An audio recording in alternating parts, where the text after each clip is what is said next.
Chaplain and Wesley Foundation Director at Howard University. Reverend Brown, would you like to take the screen? Yes. How are you all? And hopefully you can hear and see me. I just have to get on speaker view. All right. HU, we have some Howard folks. Thank you. You're just breaking up my anxiety and nervousness. So shout out to my sister chaplains who are here. Just have to give them a shout out. Reverend Dr. Dominique Robinson, Kenya Lavelle, Reverend Audrey Rogers. That's how we do. And thank you all for hosting this. So I know I don't have much time. And I also don't have slides, but I'd like to, so is that how, now that's Howard. It's not, behave. Okay. All right. I like to share with you a story. And this is a true story, and I'm a little bit embarrassed about it, but I'm just going to be take a level of vulnerability. I remember one day I was going to the grocery store, and I saw a lady sitting outside on the bus stop, and she was having a conversation with a man. And the bus stop was not covered, okay? And there were clouds in the sky. The clouds, they were really gray. They looked like they were going to bust open, okay? And so I was like, I'm going to do this really good deed. I'm going to buy her an umbrella. And I pray that she's out here when I get out the store to give her this umbrella. Okay. So I just picked up my items, and I happened to ask, I asked the person at the grocery store, do you have umbrellas? And I was so excited to buy this umbrella. I was very laser focused. Okay. So I get outside, and she's still talking to the gentleman. And of course, the cloud is gray. It looks like it's about to burst anytime. She's waiting on the bus stop. And I hand her this umbrella. And I said, here you go. Here you are. And she looked at me like I had three heads. Okay. And I was like, it's gonna rain. And so she took the umbrella, just like being polite. And I got in my car, and out the corner of my eye, I noticed that she threw the umbrella in the trash. And so I prayed for rain. I prayed. I was like, Lord, let the storm come, because I was trying to be nice to this lady, and she threw my umbrella away. I just want to let you all know that the storm didn't come until later on that night. All right. That experience taught me about myself as it relates to campus ministry. And in ministry, period, how often are the best intentions, how often are our best intentions missing the mark? Missing the mark and missing the signals, because let's just tell the truth and shame the devil. No one asked me or asked us to offer an umbrella, and there was this assumption that she needed me. There was this assumption that she was afraid of the storm, and she's like, who are you? I don't know you. And so how often do we plan or encounter individuals based upon our sudden judgments and have no clue if they desire our umbrella?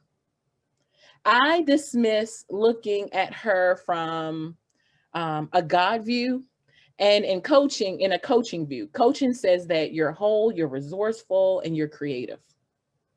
And so leading from the inside out, that is my topic, leading from the inside out.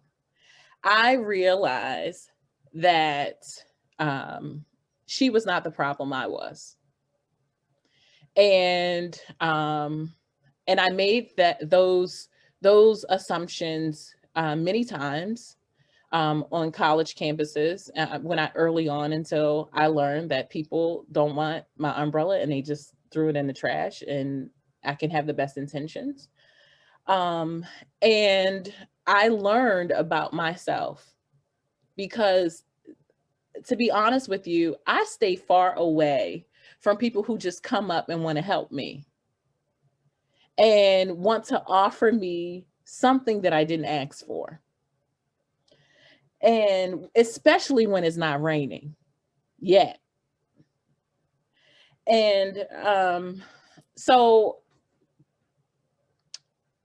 I'm sorry, I'm getting a little off track here. So my assumption is that God is a God of grace, God is a God of justice, and my students are invited to sojourn with me in a Wesleyan way. And so what does that look like? That looks like knowing that God is already there, right? And I think in campus ministry or just in leaders in church in general, we have this assumption that people need us and need to be fixed. And they need, there's this assumption that they don't know where to find God. There's this assumption that we are the start and finish, and we are the answer to their prayers. And that is not what ministry is all about. That is not what discipleship is about. So that was transformational for me, but it also took me to a place of really connecting of who I say I am. Why am I here? What am I here for? And oftentimes, because when you're looking at people as whole and not necessarily needing you, you have to really dig deep in what your witness is. And I want to tell you that a lot of my students, my Bible study grew leaps and bounds because we actually studied the Bible. I'm like, what are y'all studying? Books, other books, not the Bible. So what I did was like, what connects me to God? And I got deep, I got real about it. I got my fasting, my praying, how I live, all of those things. I got in touch with that and invited others to want to join in, but knowing that it could be their expression of it can look differently than mine's. So I want to tell you all, if you don't, I need to reiterate the church and the church traditions. And I'm talking about the basic traditions. Like I'm not talking about what you wear on Communion Sunday.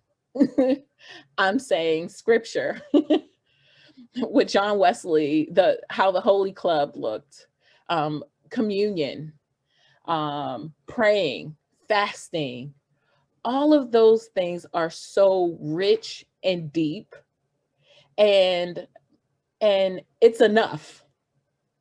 And so you don't have to, a lot of times in the beginning, what I was doing was assuming that people needed my umbrella. So I would go and make a big fuss about one event without consulting my students, without consulting the very people who need it, and who I'm thinking that it's for. And I was experiencing rejection. But the reality of it is that they never asked for that. That stance of leading from the inside out identifies that a person is whole, and what is it that they may need at the time. Maybe they just want you to sit there. Maybe they don't want a relationship at all, you know. So lastly, I will say that connection is a part of that. And I have 4 points that we will go over if you all would like to explore it a little bit deeper. If you're finding that it's really hard for you to connect, if you're finding that, if you're finding it a little bit difficult to do these grand grand ideas that you think is so wonderful. And it's probably wonderful. It's wonderful. I mean, it was a wonderful thought for me to get this woman this umbrella, but it just missed the mark. So we'll explore it, because this is not a one size fits all. This is very personal, um, and it's geared to what your campus looks like, what you see. So we'll go over who are you as a leader. We'll ask some of those vulnerable questions, and how do we put into practice to become a space of grace and justice, and how do we take stances, because the reality of it is that I can just share just briefly. I ran into some trouble because accepting people who they are is a wonderful gift. But at the end of the day, I'm still called to make disciples of Christ. We are still called to do transformative work, and we have to be careful when we don't take stances, because Jesus flipped over the tables. And yes, he fed Judas, but he called out hypocrisy. There are times where we have to be very clear about who we say we are and what our mission is. And too often, some of our campus ministries look like social clubs. Oh, this is just fun, and you have a whole bunch of people, but that's not the point. And we would deal with accountability and love, and that is still transformational work for me. I am still not there yet. And I can just give you a tidbit. It starts with the end insight. It starts with reconciliation insight, and along with stopping the harm. So and I can just give you examples of how I've messed up, but I'd like to hear from you. And we would deal with connection of, like, as a leader, what do we really, really need? Because being in a space of creating mutuality, it's not mutually exclusive with your students. And so it has a form of mutuality, but your accountability is not your students. Your accountability are your someone who is equal to you, like my sister chaplain. So they are my accountability group, and there I find true mutuality. So thank you again for this time.